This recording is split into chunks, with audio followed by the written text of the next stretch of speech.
7. I think one of the boys is gone. Okay. So yeah, that's that. My mom, she was an AKA, and like she's still repping that to right now. Oh, well, like, see, that's the thing. It's not no, she was, she is. yeah. Till the day she You're died. right. Get to the money and slide, get to the money and slide. Free all the bros inside, free all the bros inside. Play with the bros, you die, yeah. Get to the money and slide, free all the bros inside, play with the bros, you die, yeah.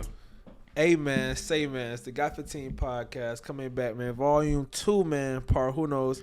We got a special guest to my left. Please go ahead and shout yourself out. What's up, y'all? I'm Chad, aka the homecoming queen, aka the hairstylist on campus. All right. Look. Y'all go ahead and follow her. We're going to have her IG and shit, you know what I'm saying, in front of her and everything. You already know how we do. But, Chan, what we got to start us off today, bro? So, I mean, we were just talking. You just said you're about to graduate in 10 days. So, talk to us about your experience at Kennesaw, like how you got into the Greek life and homecoming queen. Talk to us all about that. Okay, so as he just said, I'm about to graduate in 10 days, meaning that I got here during the fall semester 2017. Okay. So instantly I'm the type of person that I want to be known, not like I want to be like clout chasing, but I'm just like want to be well known. Yeah. So when I first got to campus, I was like, okay, I gotta make my mark. And initially, Kennesaw has like a week of welcome. That's first 2 weeks of school. They have different events for freshmen or even just new students. So I made sure to go to like everything. I stayed on campus, and I also got involved in student organizations. I got involved in Ladies of Distinction. I also participated in something that was hosted by one of the Sigmas, which is fraternity. Okay. And it was called L and Out, which was like Wildin' Out. Yeah. So that was the first thing I officially did to kind of like get your name out there. Yeah, get my name out there, even though I didn't really want to do it. Yeah. But I did it. So that was what I first originally did. And that was in your freshman year? My first semester of my freshman year. I like hit the ground running. See, that shit crazy because like I had such a different experience coming into college, like. Cause I'm a homebody in general, bro. So it's like I had my group of friends, I had my girl. So it was like I had no like urge to be on campus, even though I lived on campus doing anything, bro. See, when I got here, like, I mean, I was trying to have fun, just get out the house. I was lit, but like, and I was trying to go out to parties and stuff. But my mom, she was like, join a fraternity, do that, getting all these clubs, these organizations. But that's not me for some reason. Like, but see. That's the thing. You may think it's not you, but you probably not looking in the right category. You know what I mean? Because like when I first got to Kennesaw, first reason I said I was gonna go to HBCU, but then I was like, I don't want to be around just black people. But then when I got to Kennesaw, I surrounded myself by nothing just but black people. Because we're the people that be actually doing work on campus. Meaning that the student organizations, like you don't have to be a party person. It's an organization called AAMI, and it's for men and African American men. African American I've seen that. Yeah. So a lot of boys who are like well known on campus now who do stuff, they started doing that.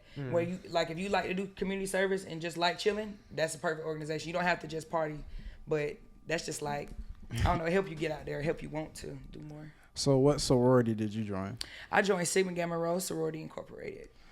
Shit. Yeah, See, I don't know nothing about. Yeah, like I don't know Yeah. shit about like fraternities and shit, like and sorority, like how. Like you just named hella shit. I'm not gonna lie. I be hearing them all the time. Like, can you like explain like each little part? Each I don't think a lot of people know. Like, about Greek, like what other fraternities and sororities are out there and stuff. Okay. So the Divine Nine is made up of 9. Y'all gotta know a little bit. I know about the Divine Yeah, Nine. I heard that. I could tell. I don't know shit. I'm gonna be honest. So the Divine Nine is made up of 9 fraternities and sororities. Sororities are for men and sororities are for women and fraternities are for men. Anyways, and then you have 4 sororities. You have Alpha Kappa Alpha, Delta Sigma Theta, Sigma Gamma Rho, and Zeta Phi Beta.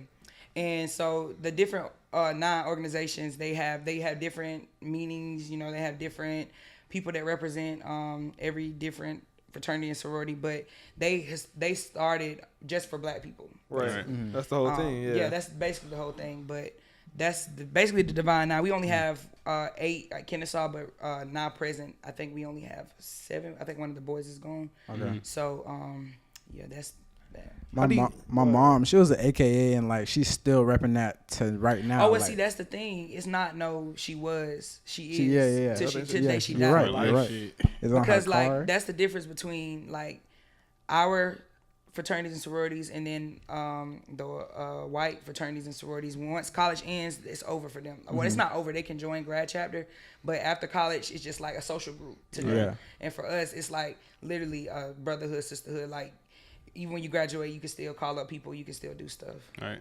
It's a big like networking thing. Like that's what I can tell. Like my mom, she sees somebody with AKA shirt on or on their tag, like she'll stop them in the grocery store like, just to say something to them because it runs that deep. Yeah, because like from what I know, that most people join it, one to make friends, one to have that bond, like have those brothers and shit, and then to network. Because like I know, like you know what I'm saying, like once you like graduate type shit, all right, bro. If you and your whole line, y'all was on shit in the college, y'all gonna be on shit after college, and that's where the whole connection. Like you have people in different industries and shit that you knew. But I don't know. Like I felt like I was able to make friends without it. And I think that's what didn't draw me towards it. You see what I'm saying? Like, I definitely see what you're saying. Cause like for me, I always knew I would be Greek. Like when I came to college, I never knew about my sorority at all. I had never heard of it, never seen of it. All I knew was Delta Sigma Theta and Alpha Kappa Alpha.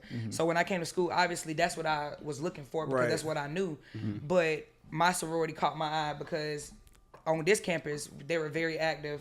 They were out in community. If I was at a party, I saw them. They would speak to me. You know, they were nice.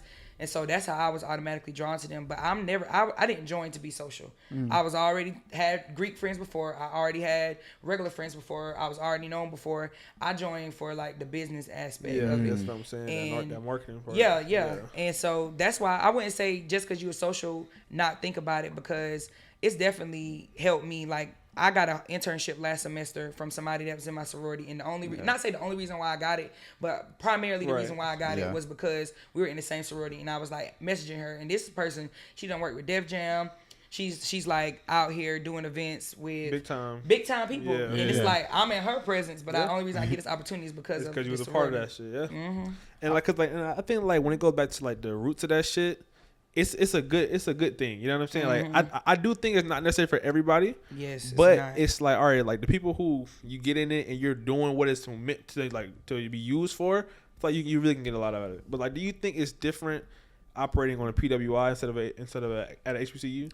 I definitely would say that it's different. At HBCU, they take it very serious. Because they serious. If you think about it, at these HBCUs, majority of these sororities and fraternities, they got founded at HBCUs.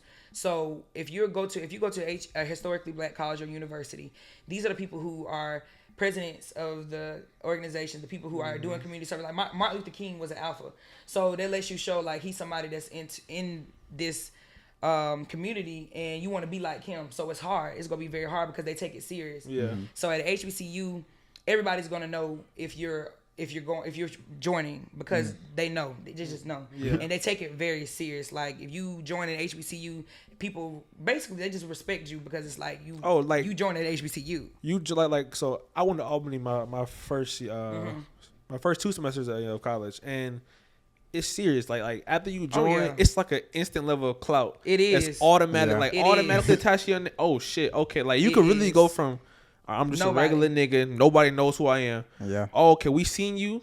Now you're associated with that group, and that group has hella respect. Especially if you're one of the fraternity that's at all the parties. Like my freshman year, that's all I know is fraternities. But stepping through, dancing, kicking, stomping, like they really made a scene every time they entered wherever we were at. Yeah.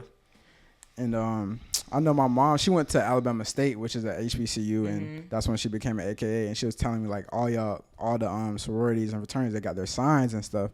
She had told me, the AKAs, their thing is like to throw out the pinky. She's like, I'm gonna show you this one time, but don't ever throw it up in your life. Like it was some real gang stuff. They dead serious about that. Very serious, because like if you think about it, when you're coming, this is something that is bigger than yourself. Like not saying like you're worshiping it, because some people tend to take it like it's demonic. But it's not like you're worshiping thing. It's just like when you work at a job, they at the end of the day, the job name is on your back.